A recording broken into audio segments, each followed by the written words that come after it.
All right, hello everyone, and peace of Christ, all of you. Today, our topic is about people of Indonesia. Now, uh, Indonesia is a very beautiful country. I've never been there, but you do not need to be a genius to find out that this is really a very beautiful country. But I noticed something very unique about Indonesia, and I want Indonesian who they are watching with us to think about it. Indonesia, as all countries in the world, contain two things: land and people. People are beautiful and land are beautiful. But you will notice right away that if you go to a land which Islam is not considered to be stronghold in it, that land is more happy. People there, they live really happy life. They are more tolerance, they are more happy, and they are more successful. The more we find people who they are trying to implant Islam in the land, the more we find that this territory or this city or this island is unhappy, unsuccessful, and not safe.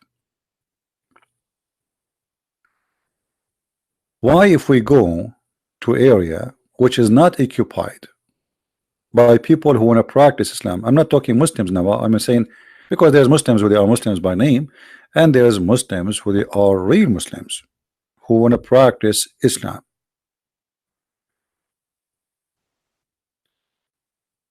And this is not only in Indonesia. If you go in the Middle East, any country you choose, the more it is close to Islam as a practice, the more it's dangerous, the more it's insecure, the more you cannot even trust your wife to walk alone in the street. And I will give you an example: Saudi Arabia. Saudi Arabia, you cannot let your wife go alone, neither your daughter or your sister or even your little child. You see, sometime I see videos on YouTube about women living in the van going around in USA or in Europe. You cannot do that in Islamic country. If a woman she go in a van, what will happen to her? Safety, security does not exist. So why in a place where we have Buddha, Hindus, Christians, I mean, people, they live and they are, I mean, I'm not saying there's no bad people there. There is bad people everywhere. But bringing Islam does not bring security and make happiness flee.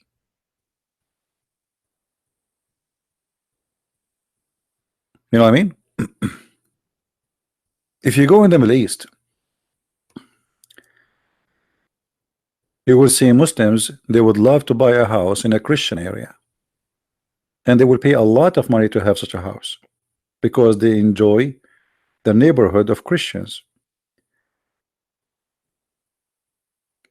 I remember how Muslim women, they come to visit my mother, and they don't need to bring their husband with them, but the husband will not let his wife to go and visit a Muslim family unless he is with her.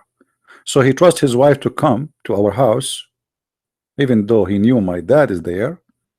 He's not worried, but he cannot trust his wife to go to a Muslim family house, even if it is visiting her sister. Muslims, they have a trust on Christians, they don't have a trust on each other. So what is behind this? Right? How you can trust when you are a Muslim? If Muhammad himself, he went to his own son house when the husband was away, and he flirted with the wife, and then he made a chapter in the Quran saying it's good for you to do so. If the Prophet is like that, what about who believe the Prophet is a best man? And today is about all those things, including about languages. You know, Indonesia is a multicultural, ethnic There's many ethnic groups, many cultures. Me and myself, I don't really understand, and I find some of it, some like strange, very strange. Like I see people putting mask, makeup in their faces, etc. So for me, I'm not familiar with this, but this is their culture. And the most important is how peaceful it is, and then the rest is not really important. You put a mask in your face or you don't, that will not make any difference for me. You put a makeup, you put etc. This is your culture, no problem. So they have their own culture. Everybody have his own culture. But you will notice that the second Islam come, the culture of Indonesian disappear. The culture of any country disappear. Islam will be supremacist, and Islam will force the food you eat, the clothes you wear, the name you name, the dress you do, and even the word you say. And one of the most tool they use is right away forcing you to pray in Arabic. Why an Indonesian who is born in Indonesia all his life, he don't speak Arabic, he have nothing to do with Arab like me, why he have to name his son Arabic name, and he have to pray to Allah in Arabic, and he have to wear Arabic clothes, and he have to eat Arabic food, as Muhammad he did, who live in Arabian Peninsula? What I have to do with Muhammad? Let us say Muhammad, as Muslims they say he's a prophet. Well, can't you be a prophet, bring God to people without bringing Arabic to them? Can they be Muslims yet Indonesian? Can they be Muslims and yet they have their own heritage? No, you cannot. Arab and Islam is one thing. Islam use Arabic and Arab to be supreme above other cultures. So you will see someone like Zakir Naik, who is not from Arabia. What about say, okay, you pray to God, say glory to Allah, you know, the most whatever. Do you have to say Bismillah ar-Rahman ar-Rahim, A'udhu billahi min at-Tayt? Why you not? Why do you want to do that? It's not your language. Can't your God speak to you in your language? What exactly is the point of speaking, praying to God in a language you don't speak? Actually, this is silly. And this is a proof that the God of Islam is not a God for everybody. This is the God for the Arab. So you live in Indonesia, which is a couple of thousand of miles away from the Arabian Peninsula, yet you speak to God of Islam in Arabic. What will happen if you speak to him in Indonesian? He will not listen. He's not there for you. He will not understand you. Isn't it ridiculous that God he speak only Arabic? Who is the Muslim when I say to me what the word Allah mean? They don't know. The Arab themselves they do not know. So how about someone from Indonesia? Someone from Indonesia who doesn't speak one Arabic word, yet he and the Arab themselves they do not know what the word Allah mean. They didn't know. Where the name coming from? They don't know. Who is the first one who used the word Allah? They don't know. They don't know. For this is a fabricated name of a previous religion. The God who his name is Allah, he do not know how to create the baby. He think the baby was a sperm and the sperm became a dead blood. The God who his name is Allah, he think the sun set in the murky water, and he think Alexander the Great was a prophet of Allah. That is your God Allah. How and why Allah he insists that his religion is an Arabic religion, and why he insists saying many times in the Quran that we made this book an Arabic book.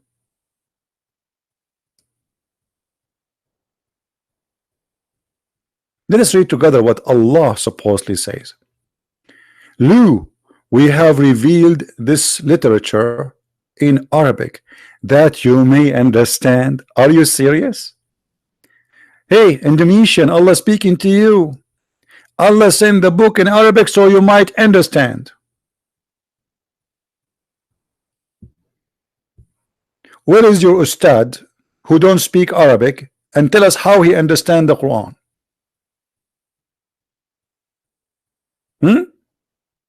Allah saying that to you.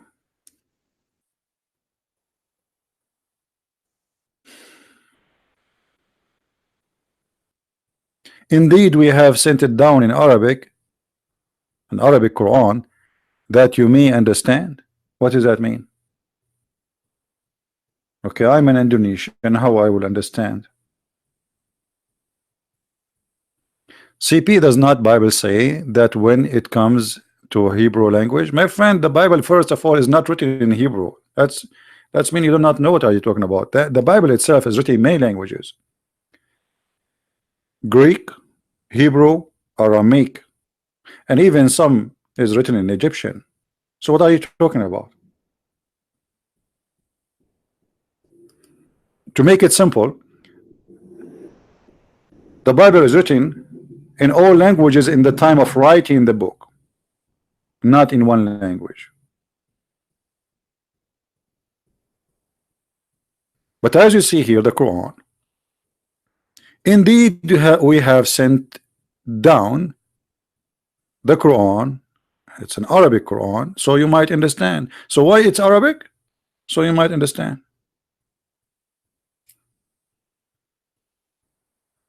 So what is the purpose of making it in Arabic? So you might understand. But look at this. Even the Arab who speak Arabic, they don't understand the Quran. So how a person who is from Indonesia or Bangladesh, he can understand the Quran? You know what I'm saying? This is crazy. And then you get somebody like that, he want to debate the Christians about Islam, but he don't understand one Arabic word. The Muslims who make a big deal about him, and too bad I did not get a chance to debate him and demolish him. He don't speak a single Arabic word except Bismillah ar-Rahman ar-Rahim. So how this is a book can be for mankind? The Quran keep talking about Arabic.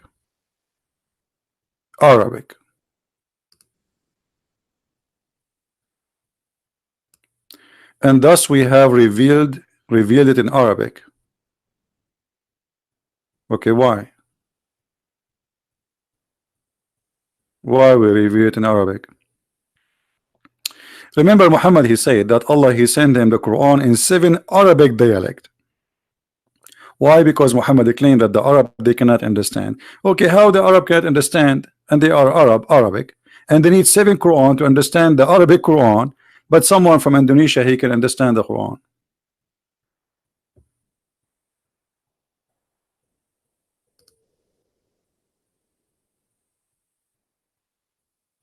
No explanation.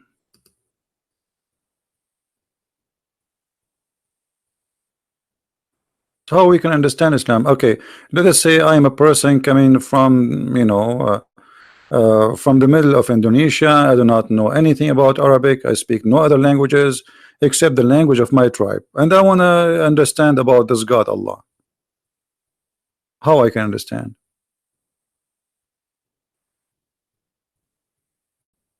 No answer. Even the Quran itself saying that Allah never sent a messenger to any nation except in their language.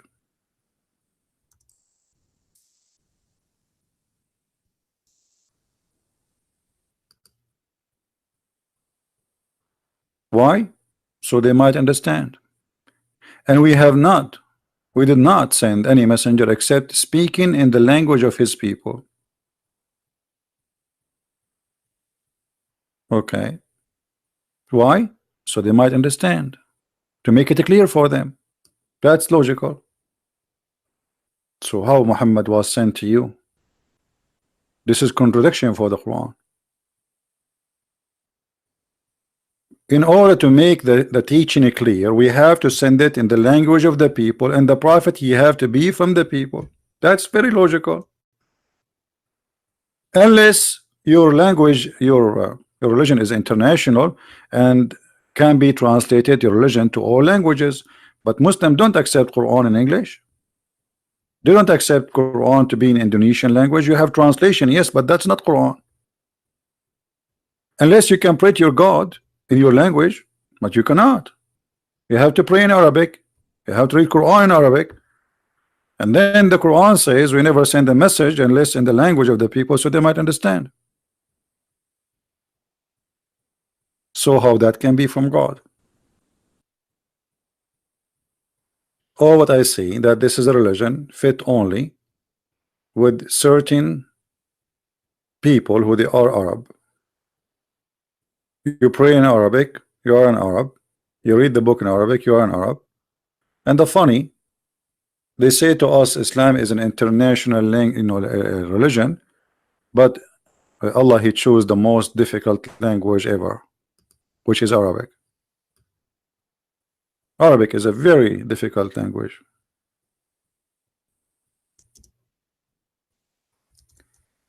Even the Quran says that Muhammad was sent to the village of Mecca and what is around it.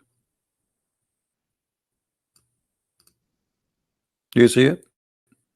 This was not and never was a book for the world. The Quran says that.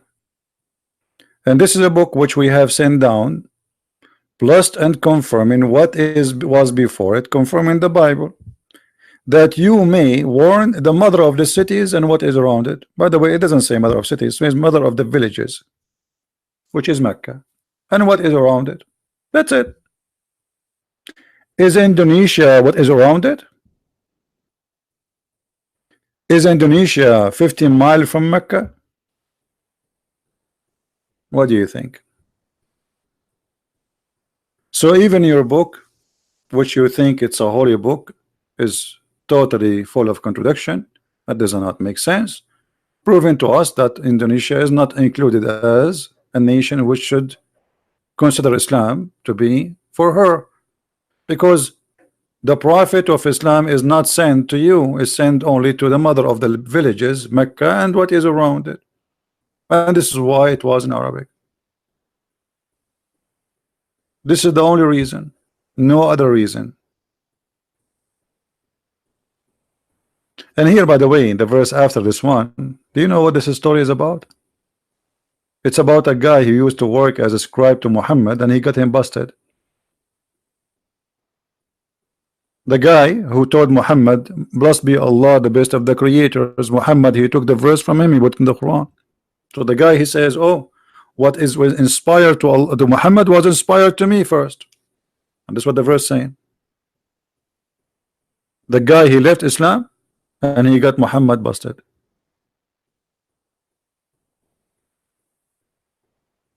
And the story is in front of you, an evidence of corruption of Muhammad.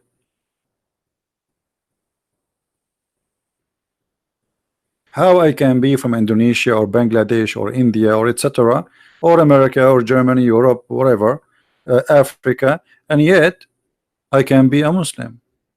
The Quran says you cannot. And the Quran confirmed that Muhammad was sent only to the Arab. Well, until now, how those people they can go to Hajj? Let me explain to you. If now we have more than 1 billion Muslim, not 1.4, let's say just only billion, for easier calculation.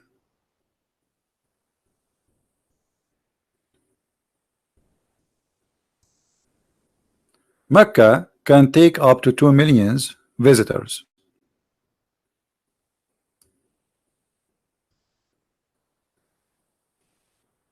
Up to 2 million visitors to do Hajj. And the season of Hajj is a month. Actually, even is less than a month. It's a few days at the end of the month. So all those people, they have to come and do Hajj. How we can give opportunity to a Muslim to visit the Kaaba? It's impossible. If we say, every year we can give 2 millions the right to visit the Kaaba every year, okay, and let us say we have 1 billion, not 1 million, 1 billion. When your turn will be to visit the Kaaba, 300 years from now, 500 years from now, 1,000 years from now, it's impossible. That means Islam is not practical and it's impossible religion. Nobody can do that, and Muslims cannot do that. Even if you live for 500 years, still you cannot go to visit the Kaaba. The one who can visit now is a lucky guy. They give him a visa because they have a limited visa to give. They cannot exceed certain number because the city cannot handle it, the location cannot handle it, the space cannot handle it. Look at this small tiny square. What is that? People die. Go and see how 600 people, they claim at the beginning that 600 people die, and later we find more than 5,000 people get killed step by the feet, because if you fell down in the ground you are dead. The crowd behind you will step on you because they cannot even stop. It's not like because they want to kill you, but because they are going in a circle and nobody can stop the one behind him. So you fell in the ground, you are dead. That's it. Nobody can take you down from the ground. That alone is a proven to us that Islam is false. What about the other thing? Location of the Kaaba.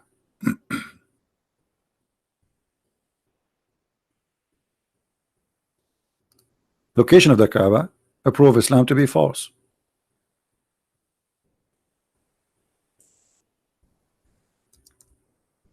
Let me show you this.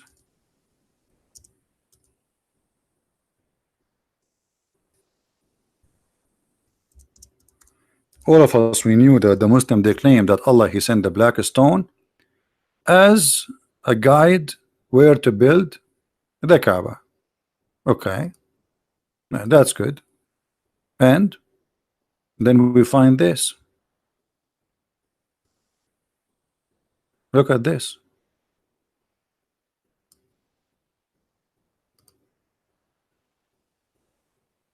The Kaaba flooded by the sewage. So Allah chose the location of the Kaaba, and the Kaaba flooded by the sewage. This is who God. This is God the choice, the location. Are you sure? Imagine that you are God and you choose the best location for your house. This is the house of Allah. This is not any house. And then you choose it to be there. Who is the one who did it choose the location? The Muslim, they say Allah. That is a horrible location. Well, now the flood is not as before. It's better than before. Thanks to the American technology, they were able to help them. But before, each time they have little rain, it's flood. As simple as that. Anytime. It was something that happened every year. Now it's less, like it happened maybe once every few years. But still it happened.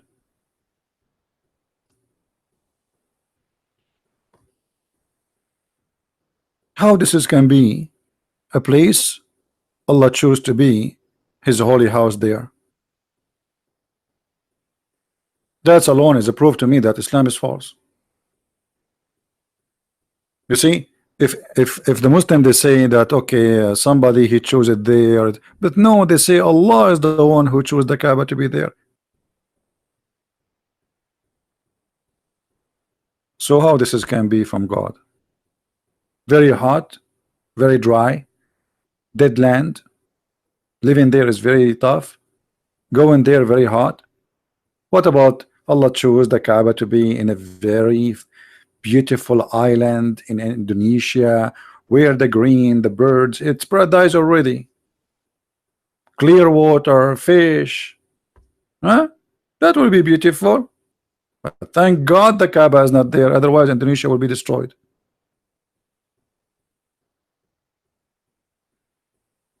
Anyway, I want to say thank you guys for being here. May the Lord bless you. And enter, we see you soon again. Christ is Lord, Islam is false, and we prove it every day.